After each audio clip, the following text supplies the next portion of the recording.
It's time for another episode of The Oil Stream with Dustin Nielsen and Tom Gazzola, presented by Popeye's Louisiana Kitchen. Hey, happy Wednesday, everybody, and welcome to another episode of The Oil Stream. Nielsen and Gazzola with you, and as always, The Oil Stream brought to you by our wonderful partners at Popeye's Louisiana Kitchen, now open at West Edmonton Mall, down by the movie theater. And, of course, if you don't want to go out today, DoorDash, Skip the Dishes, Uber Eats. Nothing says hiding inside from the weather like a delicious Popeye's chicken sandwich, Tommy. I was thinking the same thing, and great minds think alike, so I wouldn't mind a Popeye's chicken sandwich and some nugs on a day like today. Where do we come out on ordering in food on a day like today, knowing that somebody else is going to have to go out and drive it? And I know it's their job, but I still feel super guilty putting somebody in that spot. Well, that's totally understandable, and it's very kind-hearted of you.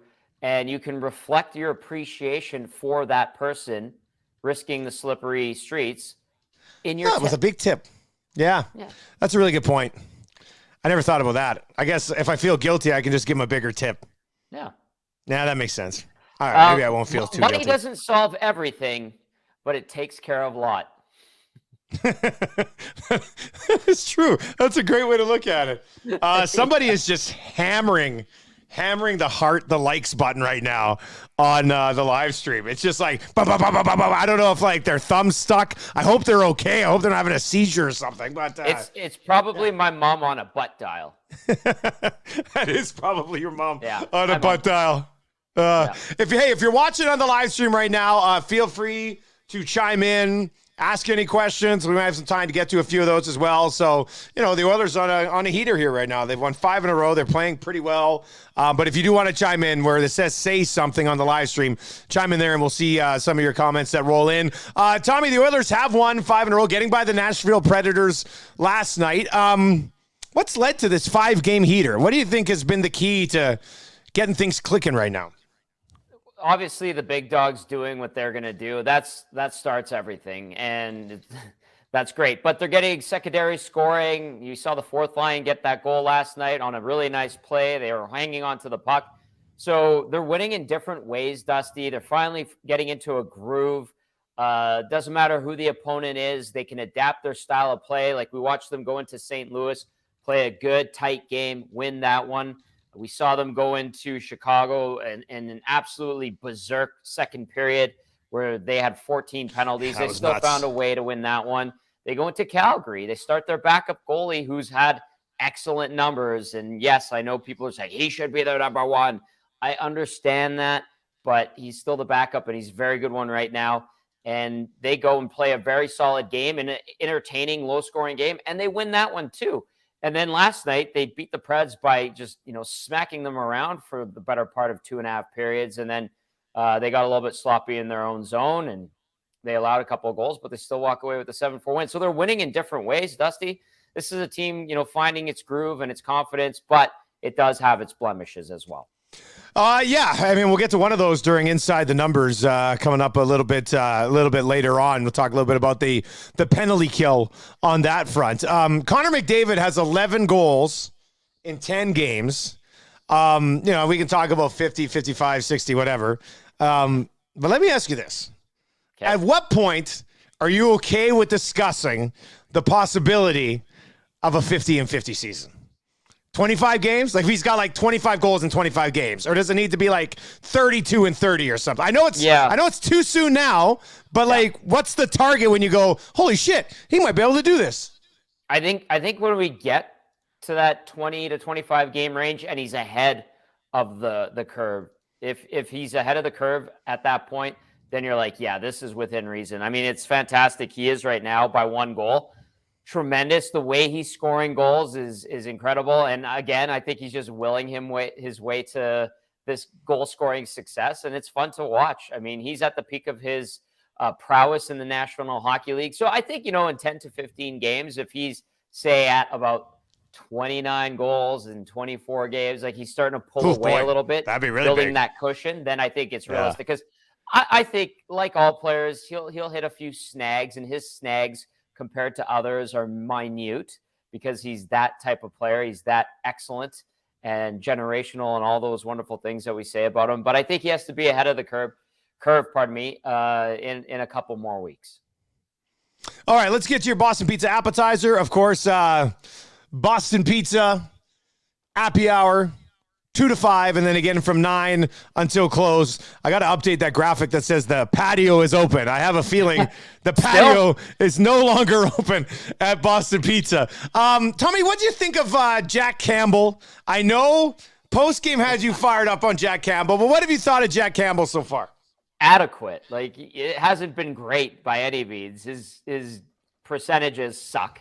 No denying it, but at the end of the day, the W's and the L's are 5 W's, 2 L's, and that's ultimately what you need. The guys that are playing in front of him have confidence in him. The guys that are playing in front of him, I bring up Leon Draisaitl again because he told it to us on Monday when we interviewed him. He said he went out of his way to say, we've been bad in front of Jack. We've been too loose. We've been sloppy in front of Jack. Both of the goalies are giving us good enough goaltending to win games. So those numbers have to improve. I figure that his GAA and save percentage will go up because they're pretty crappy right now. I think Brian Swain had his GAA and save percentage in like the 50s among all the goalies that have played in the league this season. Yeah, Swainer had that. I'll track that number down. Yeah, that was good.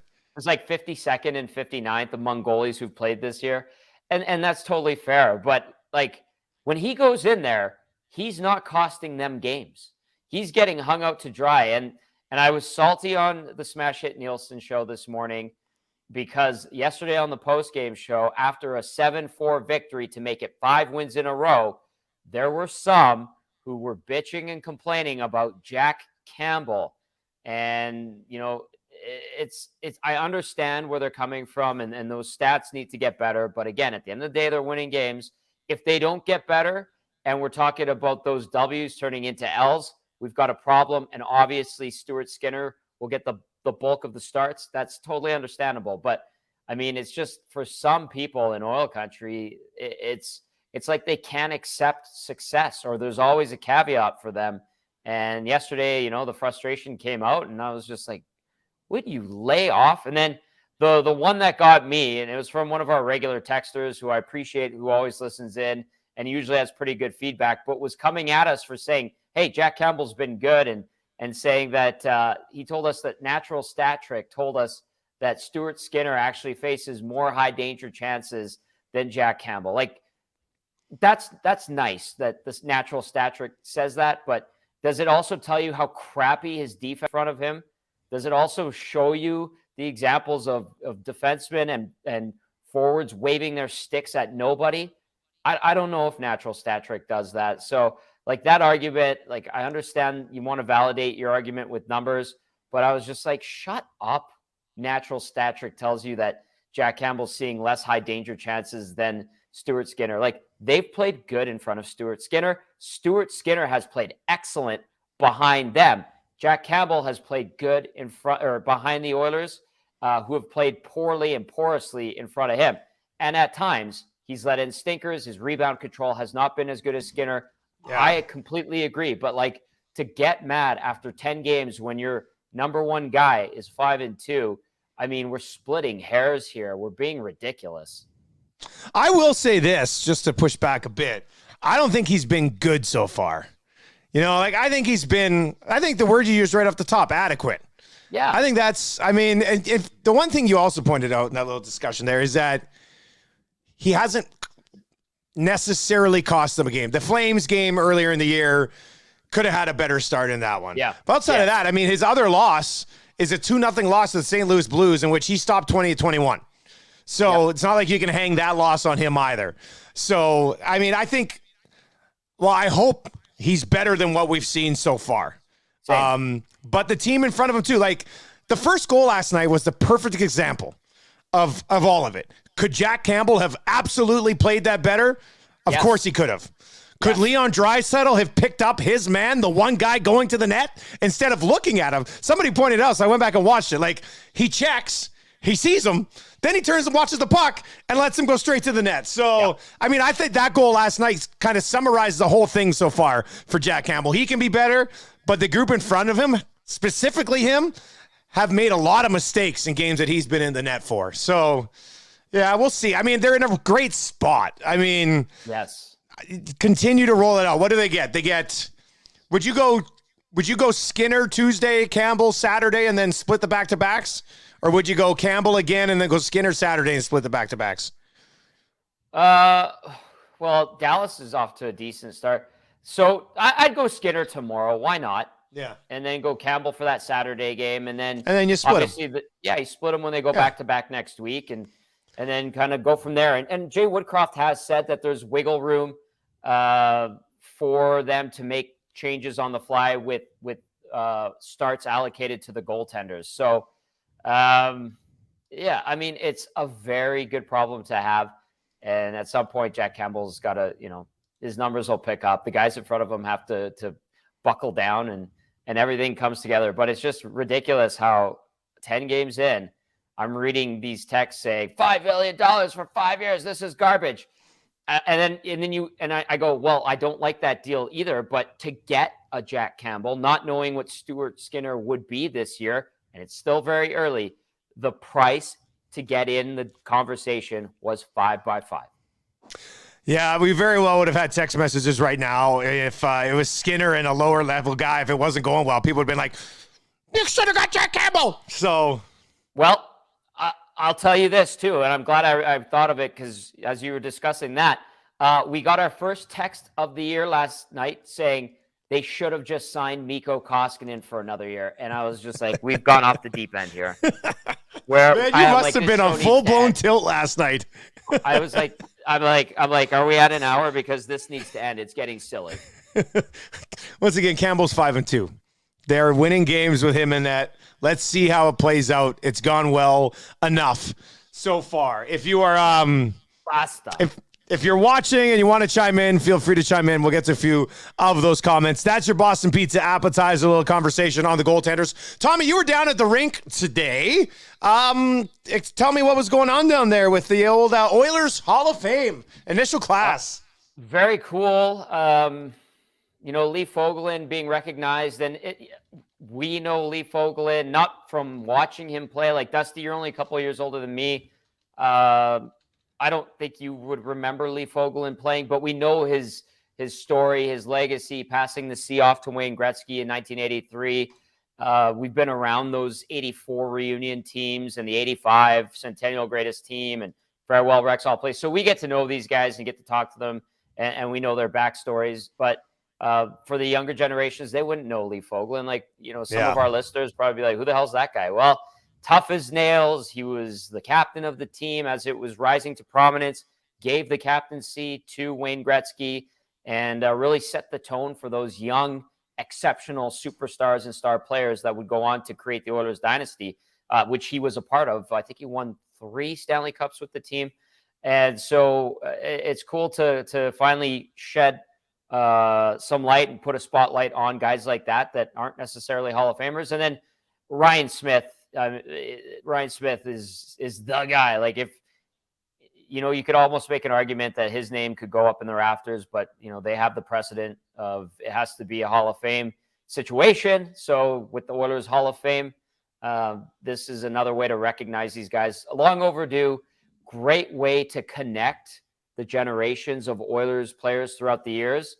Finally, because that's one thing I think that has been underserved is recognizing the guys from the 90s, the early 2000s, and then soon enough, the 2010s when that time comes. But the Oilers organization has done a very good job of finally establishing this alumni legitimately and recognizing the other guys that were pretty damn good players, integral players, and ones that deserve recognition. So it's going to be cool to see. And these two are very deserving to go in with the Hall of Fame guys, the Hockey Hall of Fame guys.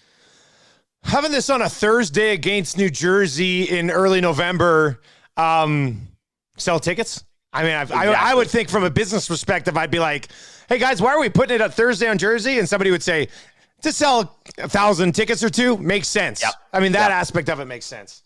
Yeah, I remember when we were in Jersey on a Wednesday or Thursday night, and it was Marty Brodeur night, and the Oilers were like the 30th place team in the league. And it's like, why did they do this against the Oilers?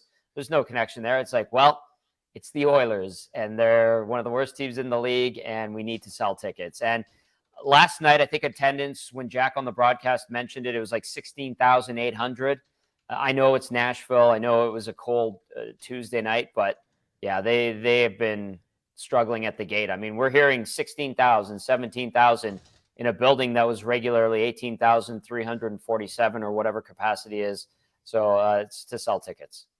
All right. Hey, how about we're going to get to inside the numbers in just a second for Cool Bet. And, of course, you're watching or listening on the podcast to the Oil Stream, brought to you by Popeyes Louisiana Kitchen with Nielsen and Gazzola. Niemelainen taking a big run at a guy last night. Didn't really get him. Missed him. And then Jesse Puljujärvi, not even really a big run. It was just like a body check late in the game, and people are like, hey, what are you doing?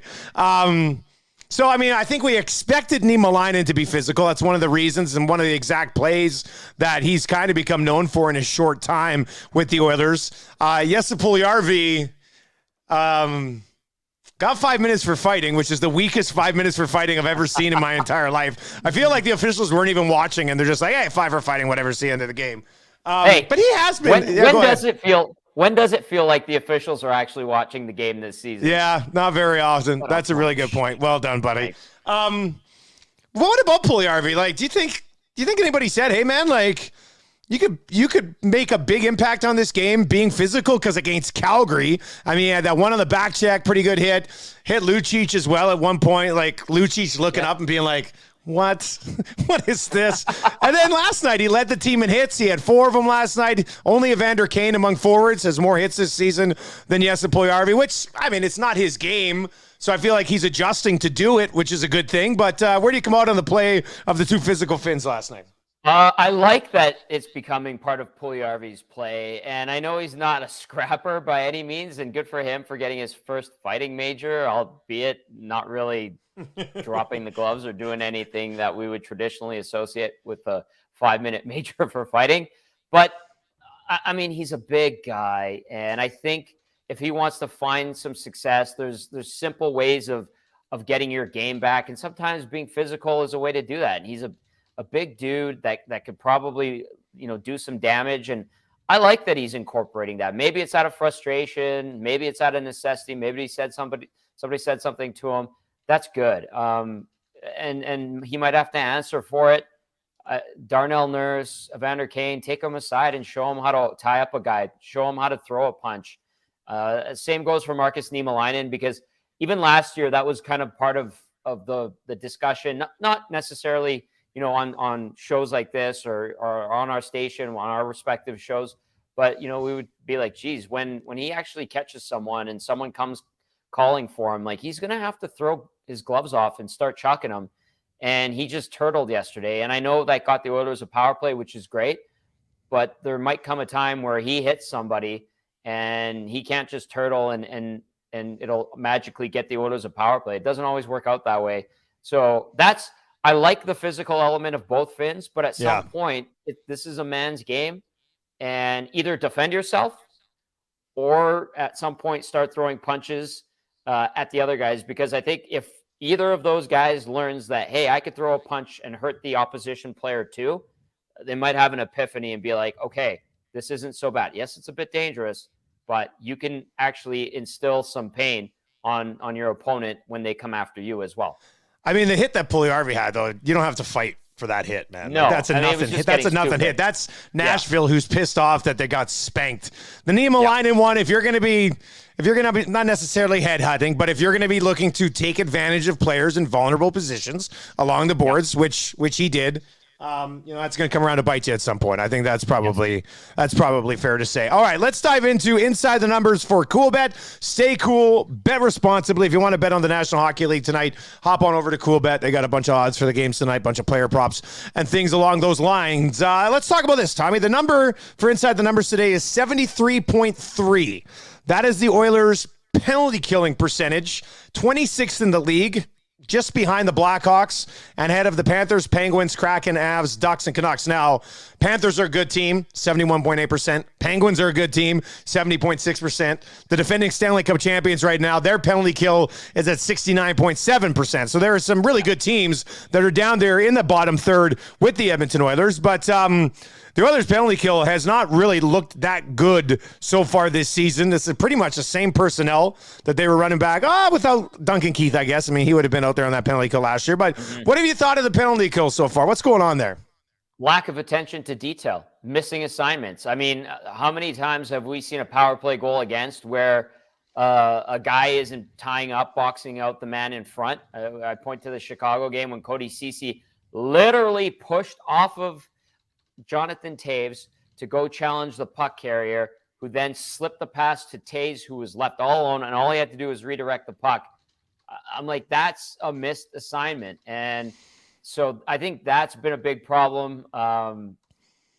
Getting pucks out at times has been a struggle when the Oilers have had possession of it and not really it being accosted, and they like muffin a puck right to the opposition player. Like, that's got to be one that just makes the coaching staff seethe with frustration and anger, like it does the fan base.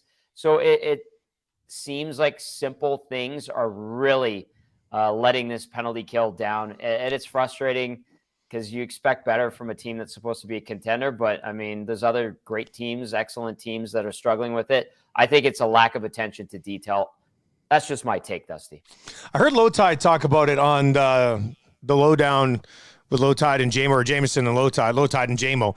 And he said Stuart Skinner's penalty kill save percentage is like 909, which is ridiculous. It's amazing. Yep. And Jack Campbell's faced 15 shots so far. His team's shorthanded and has allowed goals on 5 of them. And I know, 5-on-5 even strength, I get it being important. I have a really hard time diving into goaltender save percentage on the penalty kill because some of the looks that they're getting are absolutely ridiculous. Like, these teams should be burying a lot of these. Almost like, in my opinion, outside of shots on the point, almost every chance you get on a power play is a pretty damn good scoring chance. You know what I mean? Like, I have a hard time reading into goaltending save percentage shorthanded as being a really good read on how a goalie's playing. Yeah. That's fair. And the one goal that went in on Skinner by O'Reilly, like, that was just a great, I don't know how many guys are going to save that when he batted out of the air. It batted out of the air. It was a mess around the side of the goal. Yeah. Like, even Bouchard, went to tie him up. It was already too late, and he banked it in off of Skinner.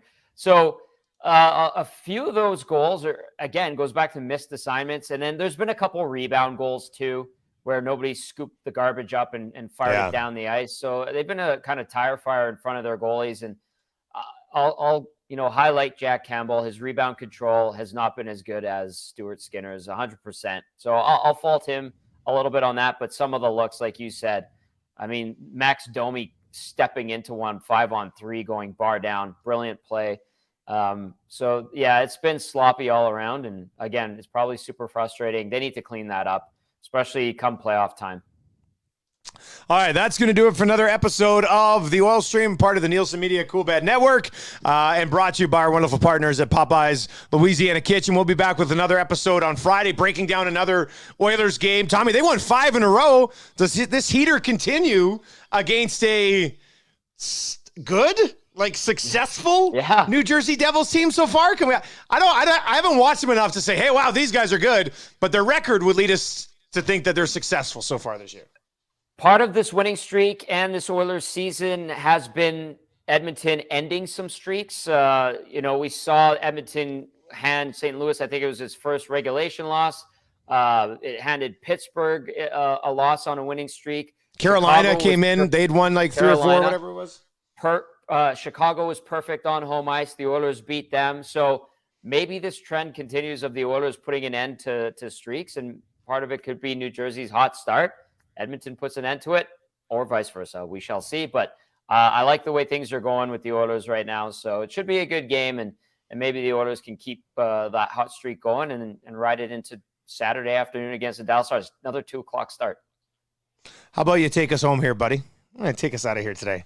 Okay, a salty Gazzola is going to cool down here because I'll remind everyone to like, share, subscribe, and smash that thumbs up button. We got to get that algorithm going. You know how it is with this influencer lifestyle. Dusty, it's always a pleasure, my friend. Talk to you Friday, buddy. Sounds good.